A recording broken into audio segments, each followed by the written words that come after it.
So today's video is a little different than a lot of the other videos I've done recently. It's not a review or me traveling somewhere. It's kind of just a day that John and I have went out and shot his Nikon F3 and F4. I've never actually shot a Nikon, I think, period in my life.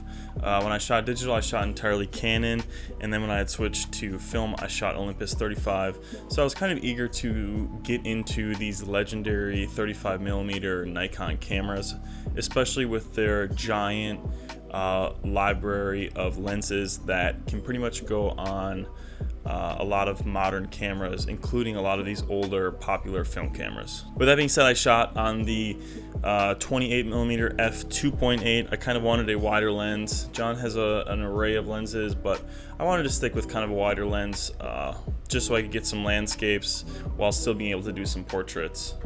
I guess I just like the wider lenses ultimately because they give kind of a more unique perspective and just allow you to capture more of your scene. I shot Portra 400, not really swaying far from what I normally do, while John also shot some black and white through his Nikon F4. I'll make sure to include those photos at the end, so make sure you stick to the end to see what John did with his roll of film. Otherwise, I think that's all I really got for the intro. Like I said, kind of a more informal video, just showing you some of the photos we got, kind of showing you the workflow of the Nikon F3, and I'll give you some thoughts at the end on what I thought of it.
Alright, so at this point, John and I pretty much wrapped up.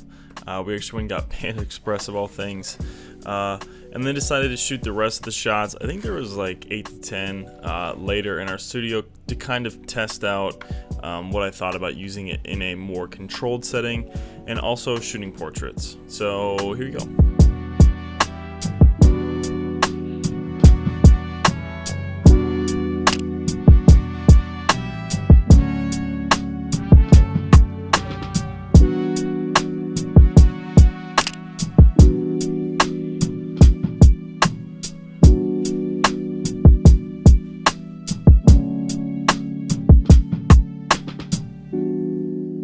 Okay, wrapping up the video, I kind of wanted to add some type of conclusion / my thoughts and kind of share my favorite photos that we took of the day. So first and foremost, what did I think of the Nikon F3? Personally, I really loved shooting it. It was really fun and honestly really satisfying to shoot and advance the next frame. And I really understand why this camera is legendary even in today's standards. It has a super simple, intuitive workflow, and like I said earlier, has such a wide array of lenses that you could really get pretty much any lens that you would want on this system. The lens I use is really sharp, and there is very few aberrations or any strange distortions on the lens, which was obviously nice too. Okay, so talking about the photos I actually really liked. The first set is actually John with his bike. I just really like the colors and kind of the dynamic range between the shadows and the highlights, both in the background and in the highlights bleeding in. The sunlight from the leaves, I think, on the ground is really nice. The second set is actually this orange super vintage truck. It was parked at this fire station while we were driving by, so I quick hopped out, took photos of it, and I really like the composition of the photo on the right. I think it just makes it pop with the shades of blue behind it, and overall it's just a really nostalgic set of photos. And lastly is the two of John in our studio. They're kind of, the left one's kind of a more goofy one, while the right one's a little more serious. I think they both just showcase the really nice sharpness and detail that you can get out of these Nikon cameras, and the soft natural light on his skin just makes it look really nice. That's pretty much going to wrap it up for this video. Make sure you comment down below on which photos were your favorite. I really love to hear kind of your guys' feedback on which of the photos you liked and disliked. Otherwise, stay tuned for more videos. I post every week, 11 a.m. Eastern Standard Time. I have some really interesting videos coming down the pipeline, an XA2 review, which will be fun, and some other traveling stuff, so stay on the lookout for that. Otherwise, thank you guys so much for watching, and until next time, peace out.